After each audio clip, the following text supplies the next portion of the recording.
Hey, everybody, this is Dr. John back with another episode of the Evolved Caveman podcast. And today I'm talking about living in a post-truth world. You ever notice how in the old days, when someone said something completely unhinged, like, actually, gravity is a liberal hoax, the rest of us could just gesture at a dropped apple and move on with our lives? Yeah, that was nice. Now we live in a world where even the apple is like, don't look at me. I'm just here for the vibes. Welcome to the post-truth era, where facts aren't merely argued about. They're deleted, muzzled, rebranded, or quietly shoved into a janitor closet behind a mop. Today, we're talking about how the Trump administration has contributed to a post-truth world by undermining access to factual and scientific information, making the country more divided and more confused, and making it easier for whoever holds the mic to control the narrative. This episode is inspired by the Atlantic Daily, specifically an article by David Graham called "America is Losing the Facts That Hold It Together." And by the way, the citations in this episode will be included in the transcript. And for this episode, I'm pulling from a mix of government sources, public health analysis, and investigative reporting because, called me old-fashioned, I like my reality with receipts. So let's get on with it. The goal and 2 ground rules. Number 1, this isn't party bashing. It's about protecting our shared reality, which democracy needs the way you need oxygen. Number 2, I'm going to separate documented claims from any inferences that I make, because making stuff up is literally the disease we're discussing. Part 1, the new game isn't lie better, it's erase the whole scoreboard. Most people think the post-truth world is just about lying, but the more dangerous move is removing the measuring stick. In that same Atlantic piece, Graham describes a broad, quote, war on information. Not just misinformation, but actions that block access to public facts and data, weakening the shared reference points that hold a democracy together. He opens with a symbolic example, the CIA World Fact Book being sunset. And whether you love the fact book or never clicked it once, the point is this: when reliable shared reference points disappear, we don't all become free thinkers. We become easy to manipulate. Because when the scoreboard is gone, the loudest guy in the bar gets to announce the score, usually dominated by nothing more than his feelings. Part 2, a brief confession, my philosophy degree actually proved useful at last. So quick detour here because I need to publicly confess something. Back in college, I studied philosophy, which sounds classy until you realize it mostly means I paid tuition to argue about whether a chair is really a chair. But back then, I remember learning about the branch of philosophy called Epistemology. This is a branch that asks, what is knowledge? How do we know what we know? What counts as evidence? How do we justify our beliefs? And at the time, I remember being like, wow, this is the least urgent thing anyone has ever done. Why would anyone care what our knowledge is founded upon? When would we ever need that? Because back then I thought reality was, stable, like a normal, sane person. I thought we all kind of agreed upon the basics, like the earth is a sphere-ish object. Germs are real. And if your house is on fire, you don't call it a warmth opportunity. But here we are. Now we're living in an era where epistemology isn't a nerd hobby, it's survival training. Because when shared facts get attacked, when data disappears, when experts get portrayed as villains with evil agendas, when scientific work gets turned into, quote, opinions, we're not just arguing politics, we're arguing the very rules of reality. And when a society loses agreement on how we determine truth, what counts as evidence, what counts as a credible source, we don't just get confusion, we get tribes, we get alternative universes, we get information silos. So, yes, my 19-year-old self rolled his eyes at epistemology like it was the worst side dish at a restaurant. At that time, probably Brussels sprouts. But now my older self is like, I would really like epistemology back, maybe with a large beer and a side of, please don't delete the data set that tells us whether people are dying and what they're dying from. To my philosophy professor, I'm really sorry. You were absolutely right. We did need that. And the fastest way to destabilize a society's epistemology? Take away the shared evidence. Part 3, documented pattern, where data and public evidence mysteriously go missing. So let's get concrete and documented. A, the large-scale dataset removals. The Atlantic reports that thousands of datasets were removed from data.gov, a major hub for public datasets. Brookings describe a broad, quote, data purge across government websites and warns about downstream harm to research and policymaking. And more recent reporting has echoed estimates of well over 3,000 data sets removed from public access.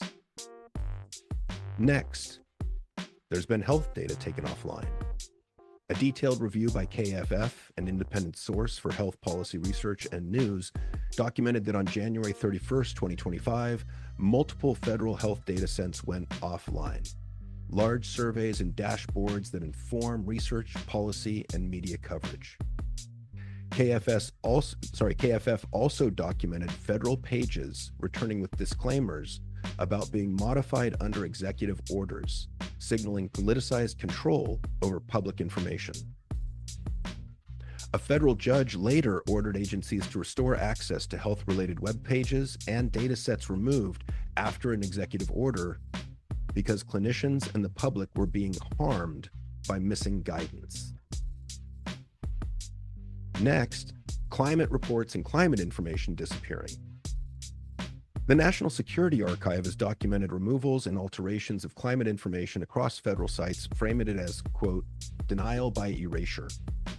It also describes the June 30th, 2025 removal of the National Climate Assessment from its usual web home and the shuttering of the U.S. Global Change Research Program webpage that housed it. The AP reported the disappearance of those major climate reports from U.S. government websites around July 2025. Next on the list, environmental justice tools and offices. The EPA's environmental justice mapping tool, EJ Screen, was removed from the EPA website in February 2025, documented by watchdog sources. A Congressional Research Service product summarizes executive orders in 2025, January, revoking prior environmental justice EOs, executive orders, and directing agencies to close EJ offices and cease EJ programs to the maximum extent allowed by law. All right, that was a healthy list, so let's take a pause. Unclench your jaw, drop your shoulders, inhale through the nose for 4 seconds, hold for 2, and exhale for 6. Because here's the deal. The post-truth world feeds on dysregulation. And as I've discussed, a regulated man is harder to manipulate. That's basically this whole episode in a nutshell. Part 4, why all of this works on the male nervous system. Let's talk psychology, because this movement to do away with scientific facts isn't powered by stupid people, quote unquote. It's intentional. It's premeditated. Those last two are my inferences. And it's powered by fear, humiliation, and overload. When people feel unsafe, overwhelmed, economically squeezed, culturally disoriented, or like they have no control, they start craving certainty the way a dehydrated man craves Gatorade. And certainty comes in two seductive costumes.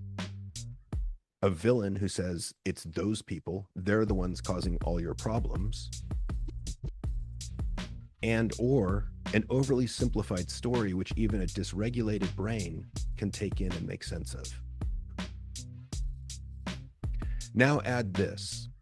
When public data disappears, when measurement is disrupted, there's a vacuum. And nature abhors a vacuum. So the internet throws a party in it. As a result, you get rumor, tribal narratives, influencer quote research, cherry-picked video clips which seem to support a certain line of thought, emotional certainty dressed up as factual truth.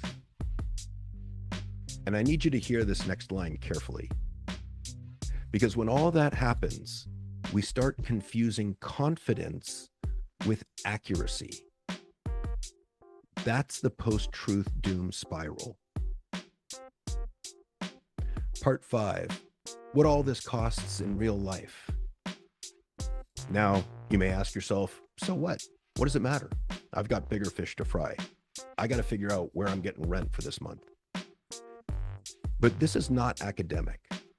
When data is removed or made harder to access, public health gets worse.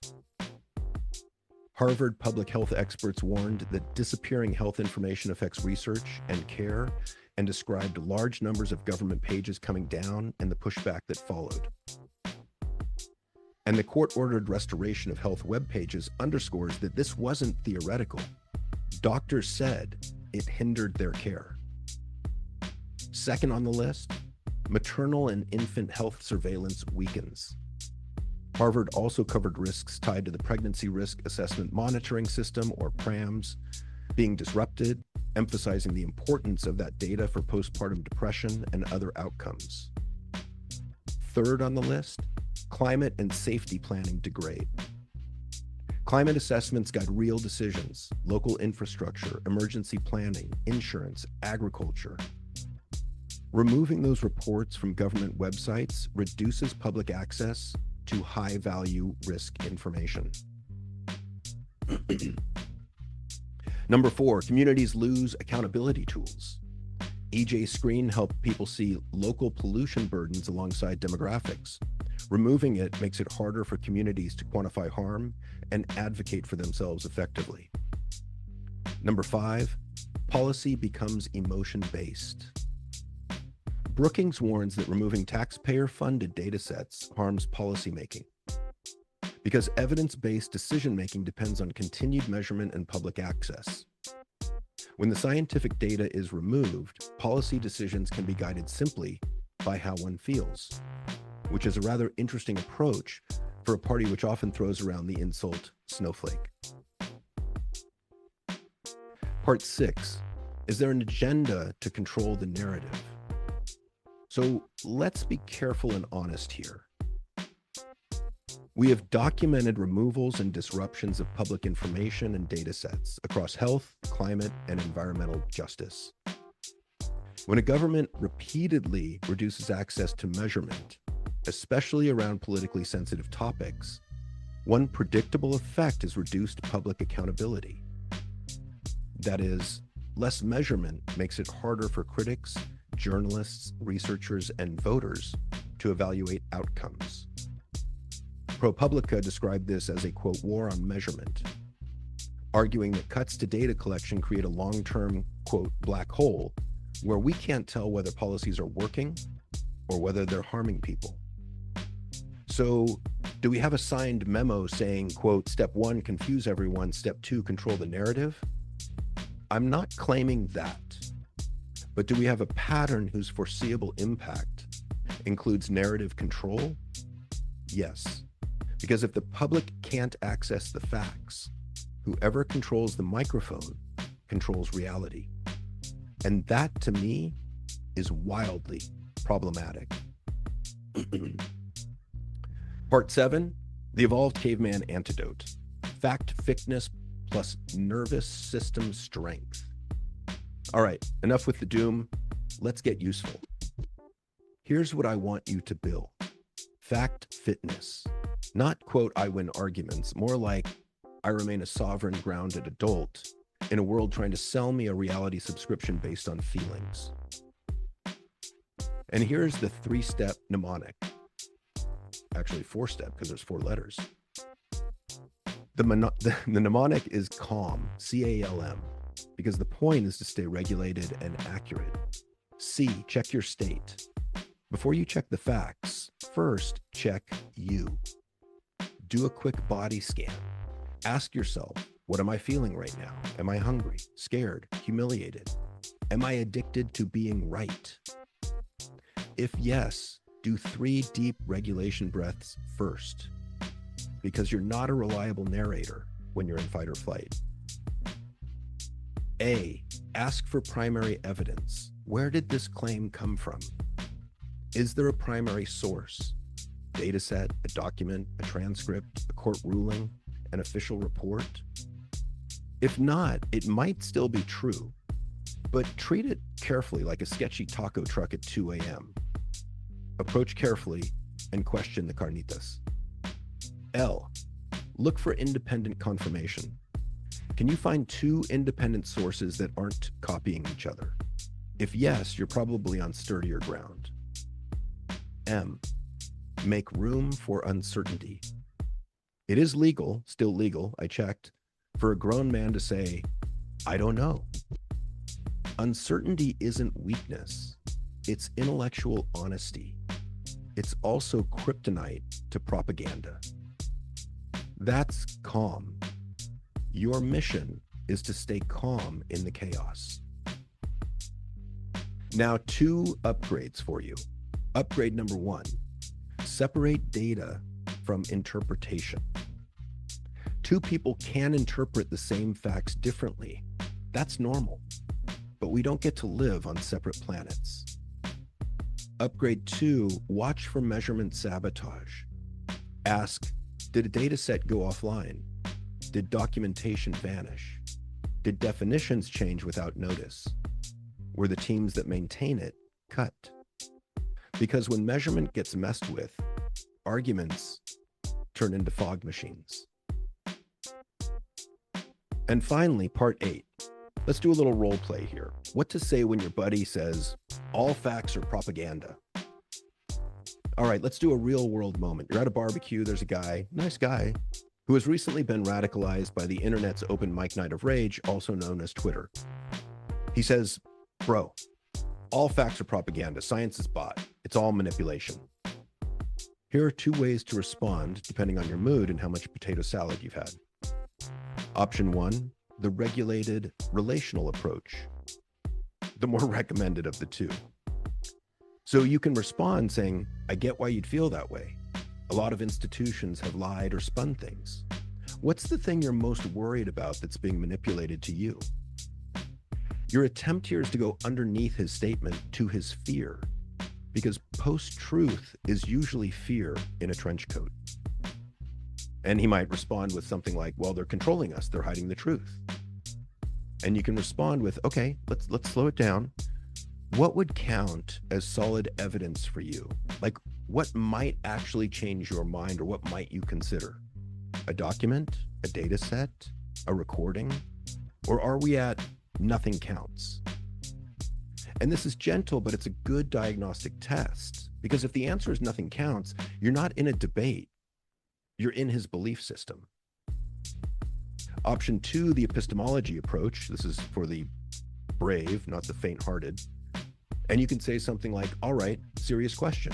If all facts are propaganda, how do you decide what's true? What's your method? And he might say something like, well, I just know. Your response might be something like, okay, but that's not a method, that's a vibe. And vibes are great for playlists on Apple, but not for public health. And you want to say this with warmth, not contempt, because we don't want to humiliate him. Humiliation is how these loops get fed and grow. Now, here's the key. If you can keep your nervous system calm, you'll be able to stay curious. If you stay curious, you can maintain connection. And connection is the one thing propaganda hates, because connected people compare notes. In closing, a democracy isn't held together by vibes. It's held together by a shared frame of reality, facts we can all point to, argue about, and build from. And when public measurement and evidence get erased, we don't just lose information, we lose our societal glue.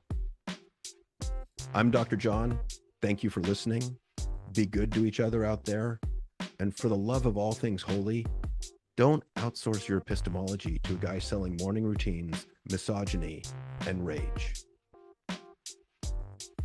Until next time, this is Dr. John.